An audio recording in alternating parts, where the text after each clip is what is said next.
नमस्कार साथियों, सोचिए आपके जन्म से तय किया जाए कि आप कहाँ बैठोगे, किसके साथ बात करोगे, किस बर्तन में पानी पियोगे, और अगर गलती से आपने बराबरी करने की कोशिश की तो आपको याद दिलाया जाएगा कि आपकी औकात क्या है। मैं स्कूल में कभी खाना नहीं खाता, बाकी बच्चे अशुद्ध हो जाते मेरी वजह से, इसलिए सब एक साथ बैठते, मुझे अलग बैठना पड़ता है अकेले, इसलिए मैं जाता नहीं, मुझे शर्म आती है। मैं उनके साथ बैठूं तो वो वहाँ से उठ जाते हैं, मैं अकेला रह जाता हूँ। तो गिलास में कैसे पानी पी लिया हमारा? अरे आपने सब किया, हमने पिया। क्यों पी लिया? क्यों पी लिया? आप पूछ के दिए होते, हम नहीं पिए थे। जाओ यार अंग्रेजी और खाना खापा खाइए तो कलेक्टर हो जाएगा। हम तो ये नहीं करें, हम कलेक्टर हो गए। नहीं तो जाओ हटाओ यहाँ से।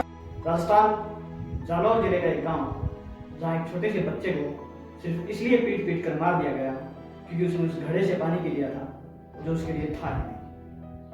वो बच्चा तो कुछ दिन में दुनिया छोड़ गया, लेकिन पीछे छोड़ गया एक सवाल, क्या पानी भी अब जात पूछ कर पिया जाएगा? तुम्हारा कसूर बस इतना है कि तुमने एक खास घर में जन्म लिया है। ना धर्म तुमने चुना, ना जात, फिर भी सजा तुम्हें मिली। तुम स्कूल जाओ तो सीट अलग, तुम पानी पियो तो गिलास अलग, और जब पूछो क्यों तो जवाब आता है बस ऐसे ही चलता आया है। तुम्हारी मेहनत से खेत हरे हो पर रोटी तुम्हारे हिस्से में ना आए। तुम मंदिर बनाओ लेकिन उसके दरवाजे तुम्हारे लिए बंद हो। तुम देश बनाओ लेकिन उसमें तुम्हारे लिए कोई जगह ना हो। और सबसे खतरनाक पता है क्या है? यह नहीं कि लोग तुम्हें नीचा समझते हैं, बल्कि उससे भी खतरनाक यह है कि धीरे धीरे तुम्हें यह रियलाइज कराया जाता है कि तुम सच में नीचे हो। बस छूना नहीं है, मैं अछूत आदमी है। ये गिलास में कैसे पानी पी लिया हमारा? अरे आपने सब किया, हमने पिया। क्यों पी लिया? ये अहंकार है कि मैं ब्राह्मण और तू शूद्र। क्या खास ब्राह्मण रहे हो? अगर ब्राह्मण थे तो तुम्हें छूने से शूद्र भी होता तो ब्राह्मण हो जाना चाहिए था। ये क्या बात?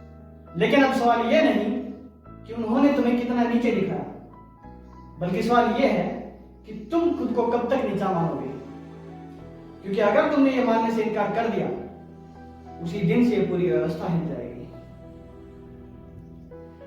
यह लड़ाई किसी जाति के खिलाफ नहीं है, यह लड़ाई है सोच के खिलाफ। यह लड़ाई है इंसान को इंसान समझने की।